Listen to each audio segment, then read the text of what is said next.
Hello there. Come on in. Entrez-vous. Taras Jock, venire, and other welcoming words. I wasn't expecting to be doing this today, and I'm sure you weren't expecting it either.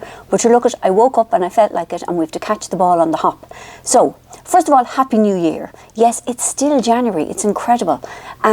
And now I have lots of apologies to make. I am so sorry that I didn't make our lovely thing in Belfast on the 18th of January. And then I'm also very sorry to the people of the oh my God, my poor...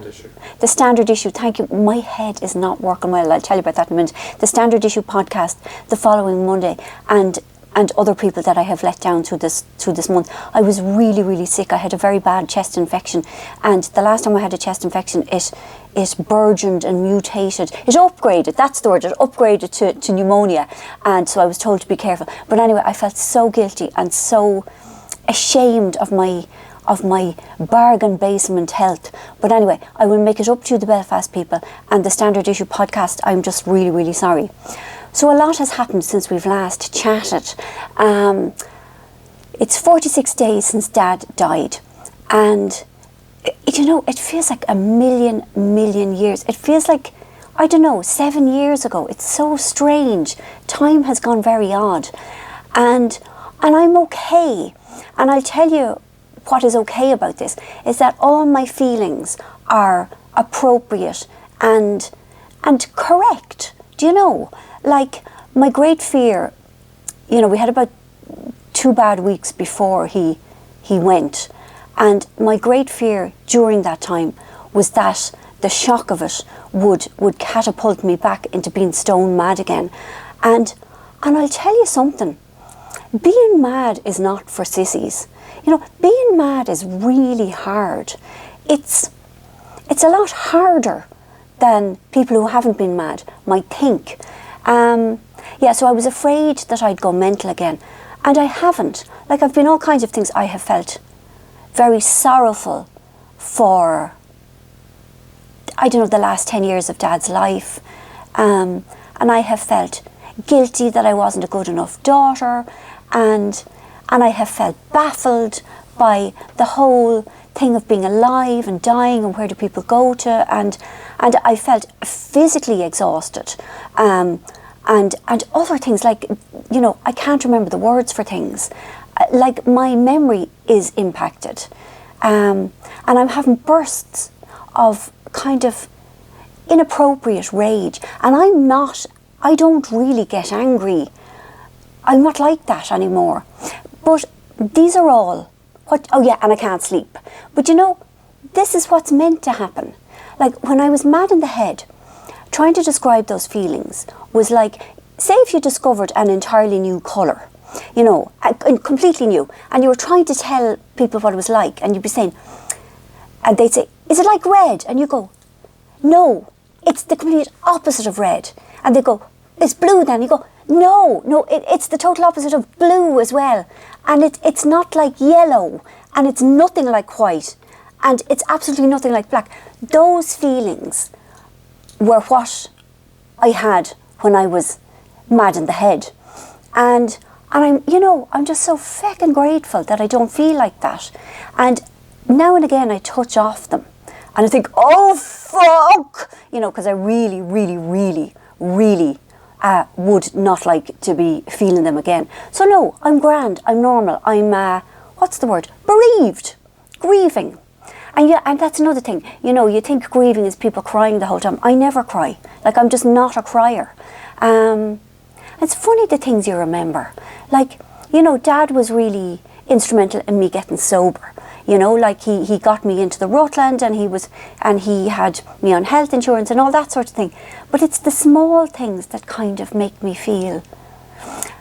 There was one day when me and himself were trying to have babies, and it wasn't working so well. And there was one day, and I'd had a procedure in the hospital, and once again the news was not good, and I was at home here in the bed, and the way Irish dads can't do emotion. But anyway, he bought me a Mars bar Easter egg, and he walked over here by himself, nothing to do with my mother. And And he gave me that because it was his best way of showing that he cared and that he felt sorry for me. And you know, things like that, I remember that kind of breaks my heart, you know. But anyway, lots of good things have happened. In that old woman has been incredible. And I'm going to tell you about old woman. For old woman, she keeps saying, well, you know, the worst has happened. And we're all looking at her thinking, what? What are we? We could die too. And then we're also thinking, for us, we could lose her, you know. But anyway, so she's, you know, living life again. So Katrina and Sean are coming home in May. And so Katrina says to Mam, let's go somewhere. Let's go to Clare, because that's where old woman is from, and she loves Clare and everything. You know, let's go on a road trip and we'll stay in somewhere nice. And old woman goes, well, actually, there is somewhere I would really love to go to. And Katrina's like, oh my God, this is so fantastic. Whatever she wants, we must give it to her, because, I mean, she asks for nothing and it's great that she still wants. And she goes, I'd like to go to Knock. And like, oh Christ, you know.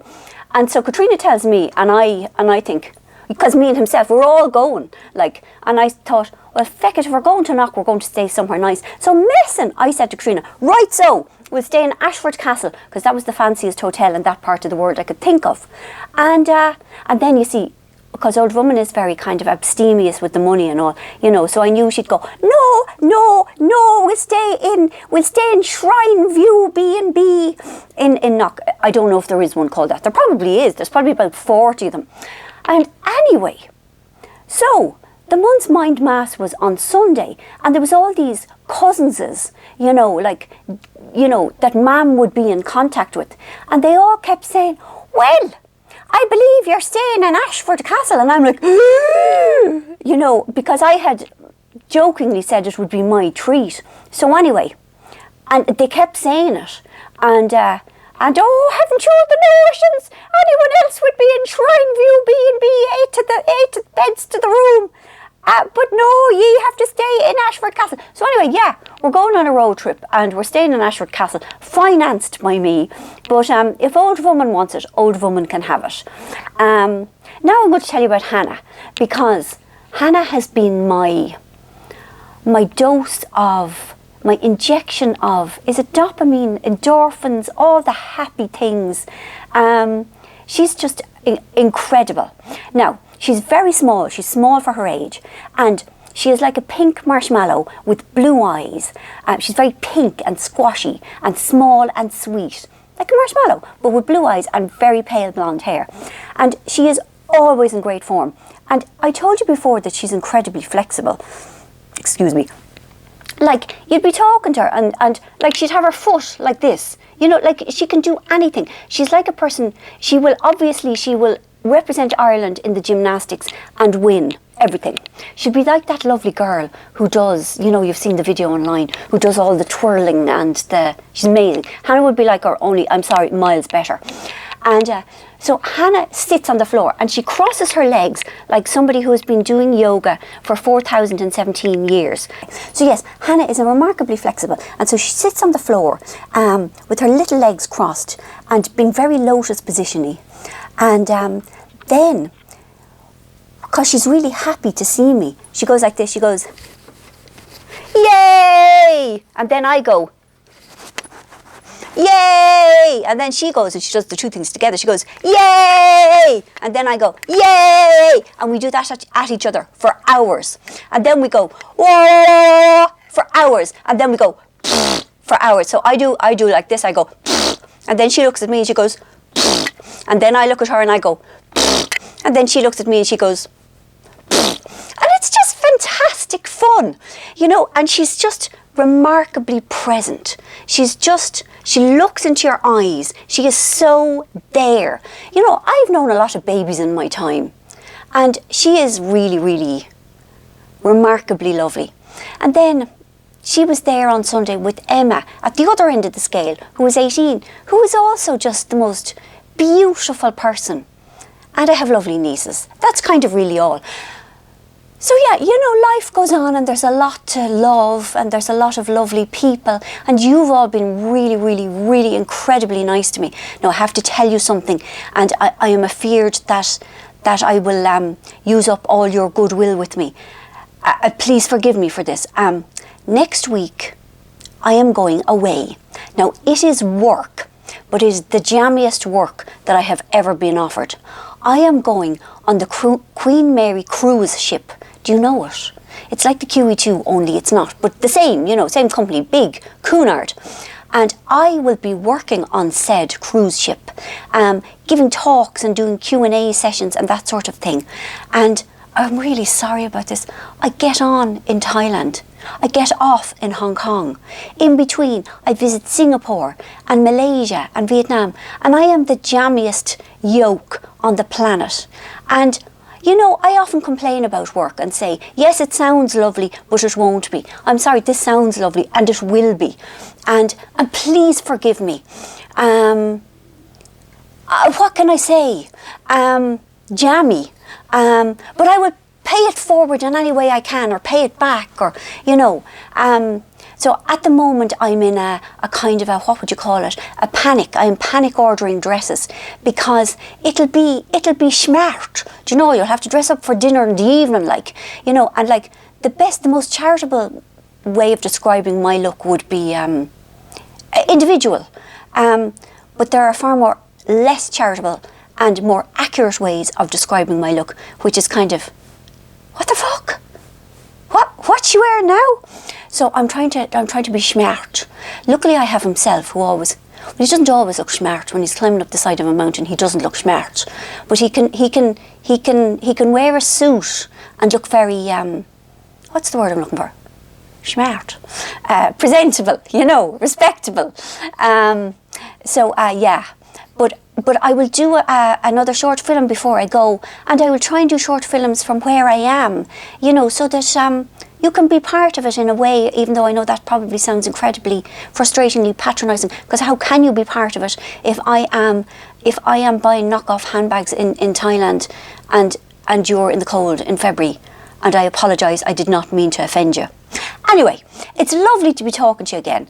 I'm sure I have lots more to tell you, but thank you. I mean, just really and truly, thank you. You have all been so, so kind through these strange, strange days. And so many of you have warned me what to expect and endorsed what I felt.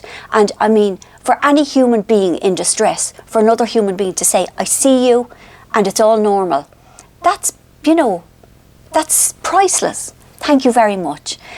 Soon it'll be February. You know, January will be over. You can eat cheese again then. And drink. Thank you.